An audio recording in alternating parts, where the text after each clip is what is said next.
Assalamualaikum warahmatullahi wabarakatuh. Innal hamdalillah nahmaduhu wa nasta'inuhu wa nastaghfiruh. Asyhadu an la ilaha illallah wa asyhadu anna Muhammadan abduhu wa rasuluh. Allahumma shalli ala sayyidina Muhammad wa ala ali sayyidina Muhammad.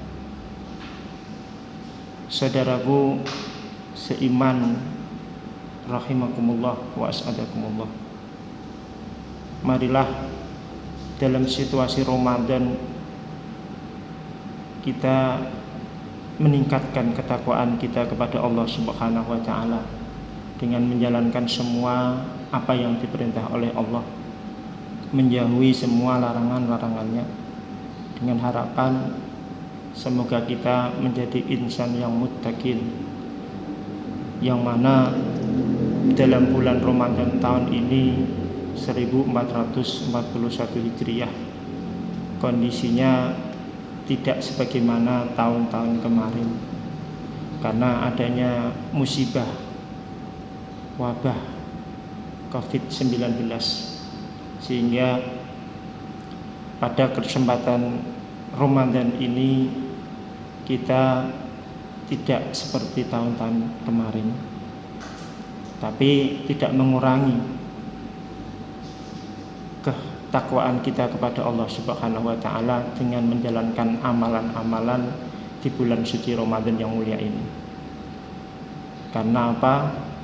Semua musibah yang terjadi atas iradah atau kehendak Allah Subhanahu wa taala. Sebagai orang Islam, sebagai mukmin yang sejati, kita harus bisa atau pandai-pandai mencari hikmah suatu kejadian yang terjadi utamanya pada bulan Ramadan ini, yang mana wabah COVID-19 membuat seluruh dunia merasa bersedih karena informasi terakhir kemarin itu kalau nggak salah itu yang sudah meninggal di Indonesia saja sudah 860-an, sehingga kita mau nggak mau harus menyadari bahwasanya kita harus mengikuti anjuran pemerintah. Saudaraku yang kami hormati, rahimakumullah wa as'adakumullah. Tahun 2020 ini pertama kita dengar musibah yang terjadi awal di tahun 2020, yaitu banjir, yang kemudian tidak lama tahun ini musibah balak atau wabah COVID-19 yang konon terjadinya itu mulanya dari Wuhan, Cina, sekarang sudah menyeluruh ke seluruh dunia, sehingga banyak ribuan korban yang meninggal. Sebagai hamba Allah, kita yakin semua ini adalah kodrat iradah Allah Subhanahu wa taala. Untuk mensikapinya, kita sebagai umat Islam punya pedoman bahwasanya semua perkara yang terjadi ada hikmahnya. Minimal ada dua hikmah. Yang pertama adalah ujian, sebagai ujian bagi hamba Allah Subhanahu wa taala.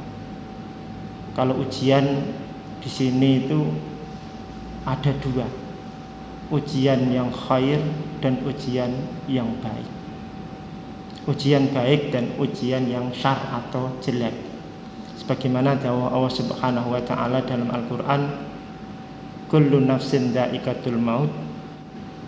Semua yang bernyawa akan merasakan mati, dan Allah sendiri yang mencoba kepada kalian semua perkara yang jelek dan perkara yang baik.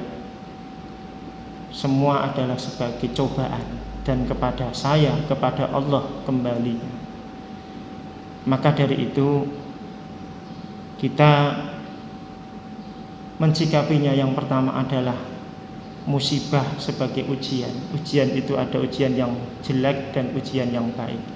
Ujian yang jelek contohnya sebagaimana wabah, sakit, meninggal dunia, banjir, dan seterusnya.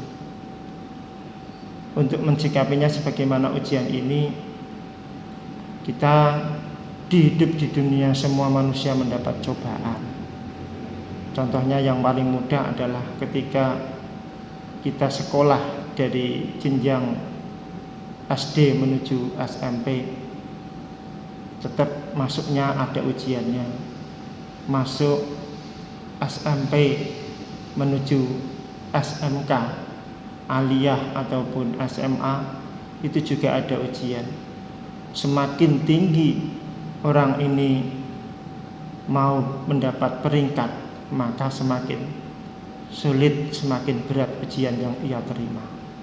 Sebagaimana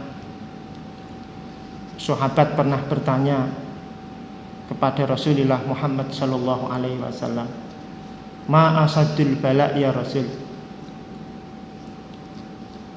Orang yang paling berat cobaannya itu siapa ya Rasul? Rasulullah Muhammad sallallahu alaihi wasallam menjawab, "Asadul bala al-anbiya summal amsal fal amsal."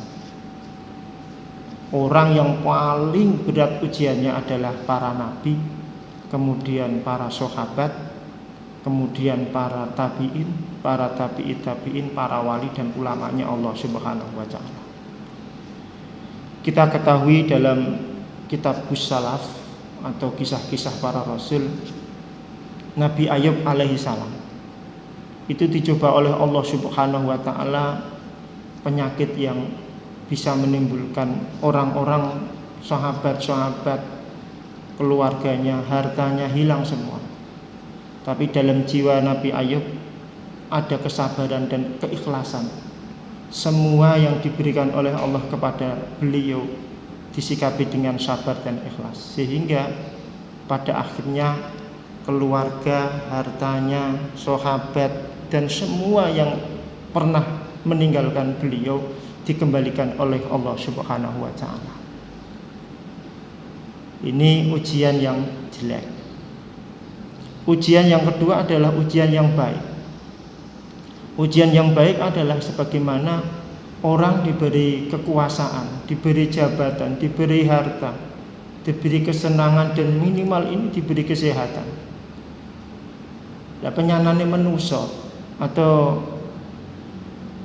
mereka yang mengatakan ujian itu hanya berupa musibah atau kejelekan saja. Padahal kesehatan, kebahagiaan, harta yang banyak, jabatan itu adalah juga ujian. Apakah mereka diberi harta, diberi kesehatan, mereka amanah atau tidak? Nah ini, sehingga mereka lupa. Makanya orang-orang yang diberi nikmat jabatan, diberi nikmat kesehatan, diberi nikmat kepemimpinan, kalau tidak jadi amanah, maka ini tunggulah kerusakannya. Ini hikmah yang pertama.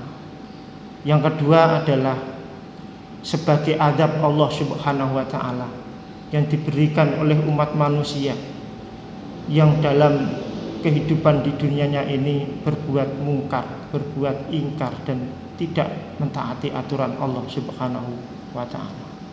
Sebagaimana dawuhnya Allah Subhanahu wa taala dalam Al-Qur'anul Karim, Bismillahirrahmanirrahim, Zaharul fasadu fil barri wal bahri bima kasabat aydin nas. Zaharul fasadu, sudah jelas kerusakan di bumi ini, fil barri wal bahri, di daratan dan di lautan, bima kasabat aydin nas, sebab perbuatan manusia. Ini menunjukkan bahwasanya kerusakan di dunia ini sebab perbuatan manusia. Bisa jadi wabah Covid-19 ini memang dari ketidakbaikan manusia, ketidaktaatan manusia atas perintah-perintah Allah.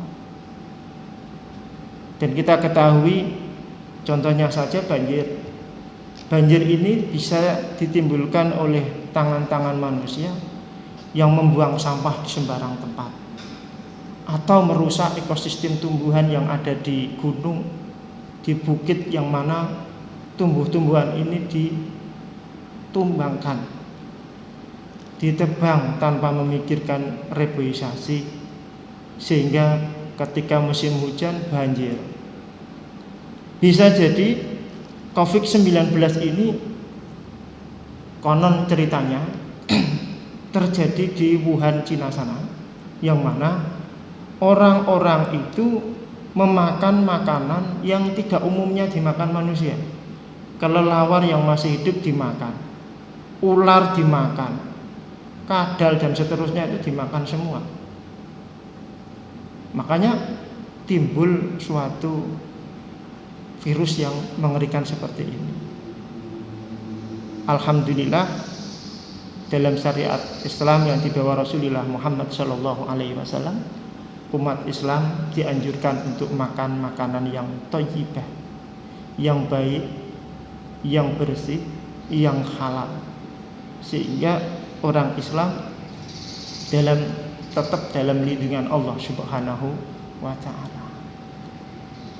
Maka dari itu, saudara-saudaraku yang seiman, marilah kita senantiasa menjunjung ketaatan kita kepada syariat agama yang dibawakan oleh Rasulullah Muhammad SAW, dan amalan-amalan khususnya di bulan Ramadan ini kita lakukan, kita kerjakan dengan ikhlas dan sabar, meskipun kita beribadah, beramal di bulan suci Ramadan tahun 1441 Hijriah ini kebanyakan beribadahnya di rumah, karena memang kondisinya seperti ini.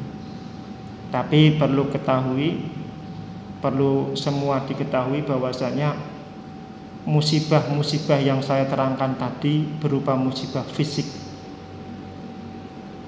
yang terjadi sebagaimana tadi banjir, gempa, ataupun yang lain, itu bukan seberapa. Yang paling bahaya dan yang paling mengerikan adalah musibah runtuhnya iman, akhlak dan moral manusia. Kalaupun musibah yang berupa fisik tadi sudah selesai dan sirna, maka kita bisa melakukan dengan tenang. Tapi kalau musibah ini berhubungan dengan moral dan akhlak, juga keimanan, maka akan hancur kehidupan di dunianya dan di akhiratnya. Karena kehidupan di akhirat adalah kehidupan yang abadi. Ketika manusia diberi amanah tidak menjalankan amanahnya, ketika manusia itu diperintah oleh Allah untuk berbuat baik tidak melakukan perbuatan baik, maka tunggulah kerusakannya.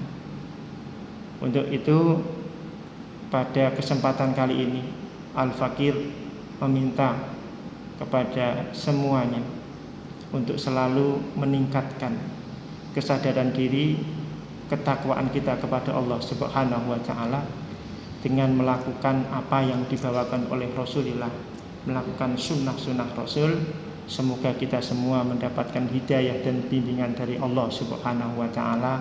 Amin, Allahumma amin. Hanya ini yang bisa saya sampaikan. Kekurangan dan kelebihan saya mohon maaf yang sebesar-besarnya. Akhirul kalam, assalamualaikum warahmatullahi wabarakatuh.